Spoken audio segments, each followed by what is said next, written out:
يمر الأمر لحظة تلو لحظة، لحظة نضحك وأخرى نبكي، لحظة يغمرك الأمل وأخرى يصيبك اليأس، لحظات هينة وأخرى صعبة، ولكن أصعبها لحظة الندم. هي لحظة يا شباب، لحظة يا جماعة والله العظيم، في لحظة تغمض عينك وتفتحها تلاقي نفسك في عالم تاني. لحظة النبض قطع، لحظة النفس اتقطع. فلانة الطالبة الجامعية اللي ماتت في لحظة، وفلان الطالب الجامعي اللي مات في السكشن بتاعه، وفلان اللي جابوه جثة من الجيش، وفلان اللي كان مات في حادثة، وفلان. ايه يا جماعة ده؟ لازم نتوقف. لحظة ندم. في واحد ما بيفوقش غير لما يصلي على واحد صاحبه، واحد ما بيفوقش غير لما يتصلى عليه. لحظة الصفر دي هنكون على طاعة ولا هنكون على معصية؟ هنكون على ايه يا جماعة؟ انت عشت على ايه؟ انت عايش على ايه؟ وهي في غيبوبة قامت قعدت وقالت لا اله الا الله محمد رسول الله، وقامت وقع ميتة.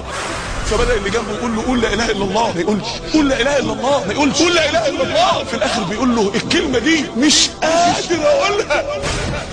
صرخات من تحت التراب، صرخات من ناس ماتت جايه تفوقنا احنا من الغيبوبه اللي احنا فيها. صرخة للبنات اللي في غيبوبه، انا عايزك تقفي تفتح الدولاب بتاعك الوقت تاني وتبص في الليل. ده اللي هقابل بيه ربنا، ده اللي انت هتتحاسب عليه حته حته قدام ربنا.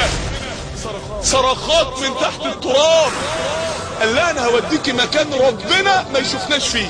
نزل ملك الموت قبض روحه، خرجت تصوت في الشارع وتصرخ وتقول بيقول ما يشوفه اخذ روحه، بيقول ما يشوفه اخذ. صرخة اتأخر ساعة 2 3 4، امه مش عارفة هو اتأخر ليه. كسروا الباب دخلوا لقت ابنها ميت عاري قدام موقع اباحي. يا للفضيحة.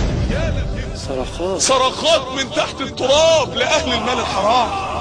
قالوا له احنا التلاتة ابونا مات لسه ميت، احنا التلاتة في ليلة واحدة كل واحد فينا شاف ابونا قبره مولع عليه. صرخة الشاب اللي ماشي في الشارع بالام بي 3 ما يقدرش يمشي من غير اغنية ورا اغنية ورا اغنية. الشاب اللي كل الاغاني اللي نزلت واللي ما نزلتش عنده. لحظة ندم. انت جاي الوقت تبكي، انت جاي الوقت تشوف رحمة ربنا فين، انت الوقت جاي تندم. تب الى الله، بس لما الامتحانات تخلص. تب الى الله. لما اتجوز ولا ابنة حلال. تب الى الله. لا اما اخلف بقى ويبقى ليا ذرية. تب الى الله. اعمل لهم مستقبلهم. موت. لقد كنت في غفلة من هذا فكشفنا عنك غطاءك فبصرك اليوم حديد. حالنا ده لا يمكن يستمر كده. الطائع لازم يزود، والغافل لازم يفوق، والعاصي لازم يقف مع نفسه واقفه يرجمها يلجمها، يقول لها هتوديني فين؟ انا ما استحملش عذاب ربنا، هتوديني فين؟ فوقي. لحظة ندم.